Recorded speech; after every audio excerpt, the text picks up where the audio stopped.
Hey everyone, it's Janssens here. Thank you so much for clicking on this video. The fact that you are willing to sacrifice a few minutes out of your day to consume my content really does mean the world to me. Today we're going to be talking about the new Netflix property, Gamera Rebirth. Now, I've always been a massive kaiju fan. I think I've been basically reviewing every single kaiju property that's been released on Netflix here on my channel, and they've been a mixed bag. I mean, I really didn't enjoy Godzilla Singular Point. I really enjoyed Skull Island, and Gamera has always been one of my favorite kaiju. So I was nervous when I saw the show was coming out.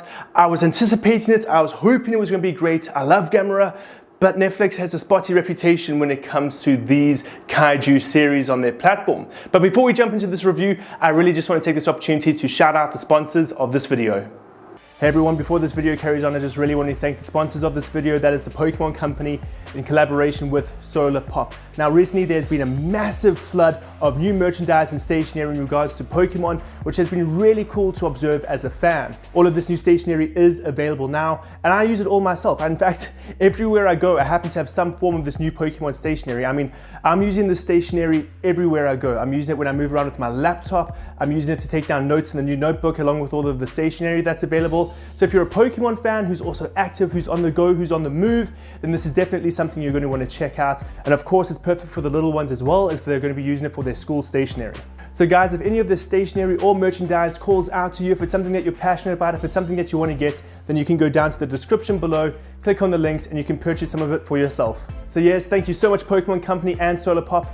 Let's jump straight back into the video.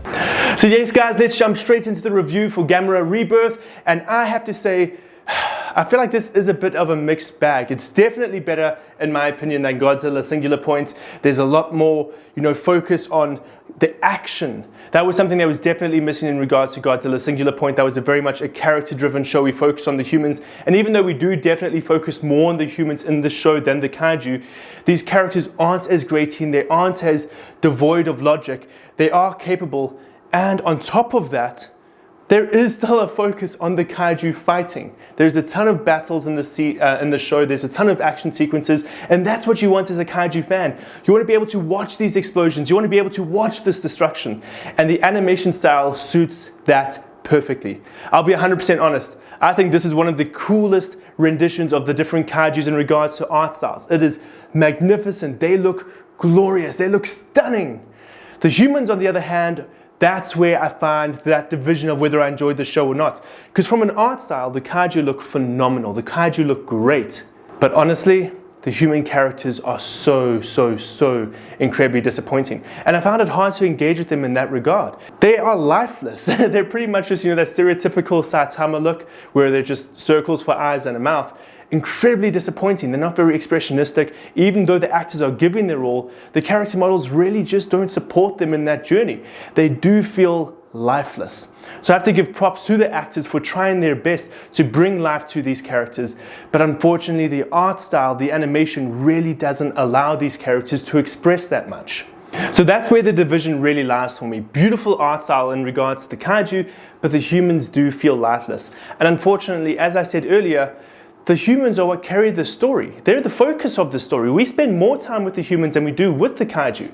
So the kaiju can look as great and phenomenal as we want, but if the human characters are looking a little bit lackluster, that affects the entire show. So yes, we follow them on their story, we follow them on this journey of survival, we learn more about the characters, their development is exciting, their development is engaging, but ultimately, if you can't immerse yourself in their story, if you can't relate to these characters, you're going to have a harder time. But in regards to the kaiju fights, as I said, that's engaging, that's exciting. The animation and art style is phenomenal, and the choreography of the fight scenes is exciting. And something that actually probably put the show above others, in my opinion, is how they approached politics, especially the relationship between the American military and the Japanese people. This is something that I feel like more anime, especially in regards to kaiju, should lean more into. Japan doesn't have the ability to have its own military. They're reliant on the American government. It doesn't seem fair, it doesn't seem right, and yes, there is real life consequences of war. There are definitely situations where things can be discussed and spoken about. And I'm not going to break that down on this channel because unfortunately I don't know enough about that political landscape. But it definitely feels like this is something that needs to be addressed and spoken about because we're definitely in a different age. We're in a new world now in comparison to World War II. So yes, if you're someone that does enjoy driving politics through your story. And it's not necessarily peddling politics. Definitely in the world today, we have this issue where politics comes first and then story. And that's why a lot of shows, movies, everything like that just feels so derivative nowadays. This is definitely story first, with exploring politics as a secondary.